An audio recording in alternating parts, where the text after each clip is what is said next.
اللهم صل على سيدنا محمد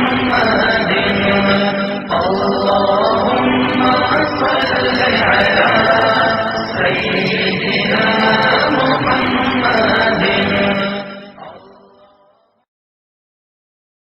ہمارا سال شروع ہوتا ہے، دیکھو جنوری بھی اللہ کا، محرم بھی اللہ کا. یہ تعصب کی بات ہے کہ وہ کافروں کا سال ہے، یہ ہمارا سال ہے. وہ جنوری سورج کے گرد گھومتا ہے، محرم چاند کے گرد گھومتا ہے.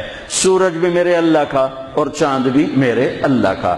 الشمس والقمر دائبین، اللہ نے سورج چاند کو گھمایا. ایک کیلنڈر سورج کے ساتھ جوڑ دیا، ایک کیلنڈر چاند کے ساتھ جوڑ دیا. ہمیں چاند والا کیلنڈر دیا اور اوروں کو، باقی تمام دنیا کو اللہ تعالیٰ نے سورج والا کیلنڈر دیا. اس کی حکمت مجھے سمجھ میں آئی جب میں آج سے 5 سال پہلے ناروے دنیا کے آخری کنارے پر پہنچا، جس کو اینڈ آف دا ورلڈ کہتے ہیں، اور شمال میں وہ دنیا کا آخری کنارہ ہے، زمین کا آخری. اس کے اوپر جا کر پھر نارتھ کیپ بن جاتا ہے. جب میں وہاں پہنچا، اس علاقے میں سورج کا کیلنڈر فیل ہو جاتا ہے. 2 مہینے سورج نہیں نکلتا اور 2 مہینے سورج نہیں ڈوبتا. تو سورج کا کیلنڈر ناروے سے 2 گھنٹے کی فلائٹ پر جا کر فیل ہو جاتا ہے. آٹوا آخری شہر ہے اور پھر وہاں سے 6 گھنٹے کا سفر ہے جہاں اللہ نے مجھے پہنچایا اور میں نے وہ دنیا کا آخری کنارہ دیکھا. اللہ کی مخلوق بہت دیکھی، پر 2 مخلوق کو دیکھ کر جو میرے اوپر اللہ کے خالق ہونے کی ہیبت طاری ہوئی وہ میں کبھی نہیں بھلا سکتا. شاید ہزاروں کتابیں پڑھ کر بھی میں اللہ کے خالق ہونے کی ہیبت کا احساس نہ کر سکتا جیسا میں نے 2 اللہ کی مخلوق کو دیکھ کر میرے اوپر ہیبت طاری ہوئی کہ کتنا بڑا خالق. بلا وہو الخلاق العلیم، کتنا بڑا خالق. ایک ہمالیہ پہاڑ کو دیکھا، اس کی چوٹی ننگی تھی، سارا سلسلہ ننگا تھا. کئی 100 میل کا پہاڑی سلسلہ سال میں 15-20 دن کے لیے کھلا ہوتا ہے، ورنہ سارا سال بادلوں میں ڈھکا ہوتا ہے.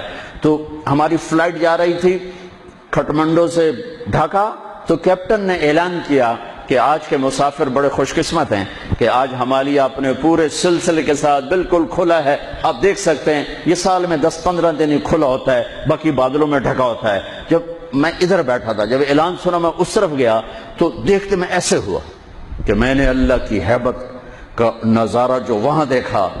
ہزاروں کتابیں پڑھنے والا عالم مفسر وہ نہیں میں احساس کر سکتا، نہیں کر سکتا.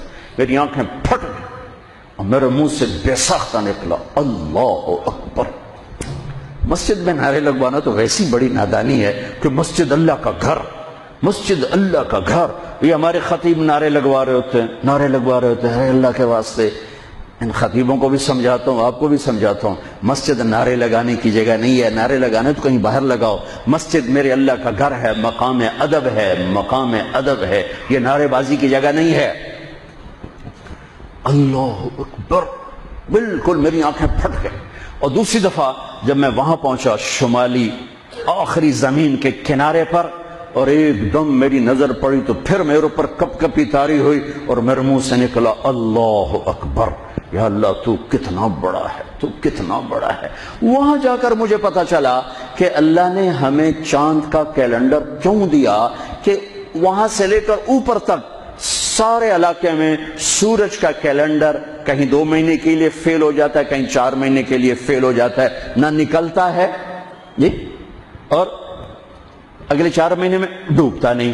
تو اب رات ہے یا دن ہے کچھ پتہ نہیں، لیکن چاند وہاں پورے نظام کے ساتھ نکلتا بھی ہے، گھٹتا بھی ہے، بڑھتا بھی ہے، ڈوبتا بھی ہے. جب میں وہاں پہنچا مجھے نماز پڑھنی تھی، دن ہے کہ رات ہے، ویسے تو گھڑی موجود تھی پتہ ہے، لیکن جب آسمان کو دیکھا تو کچھ پتہ نہیں، چاند کو چمکتے دیکھا تو مجھے پتہ چلا کہ رات ہے، رات ہے. تو وہاں مجھے یہ بات سمجھ میں آئی کہ میرے نبی تو سارے عالم کے نبی ہیں، صرف بر صغیر کے نہیں، عرب کے نہیں، عجم کے نہیں، دنیا کے آخری کنارے میں اگر کوئی رہتا ہے تو میرے نبی کی نبوت کے سائے میں ہے، مانے یا نہ مانے۔ اگر اسے میرے نبی کی شریعت پہ چلنا ہے، نماز پڑھنی ہے، روزہ رکھنا ہے، تو چاند موجود ہے، چاند کو دیکھو، حساب لگاؤ۔ چاند موجود ہے تو رات ہے، چاند موجود نہیں تو دن ہے، چاہے اندھیرا ہو چاہے اجالا ہو، چاند کو دیکھتے جاؤ، ٹائم بناتے جاؤ، حساب سے چلتے جاؤ۔ وہاں جا کے مجھے پتا چلا کہ میرے رب نے اپنے حبیب کو چاند کا کیلنڈر کیوں دیا۔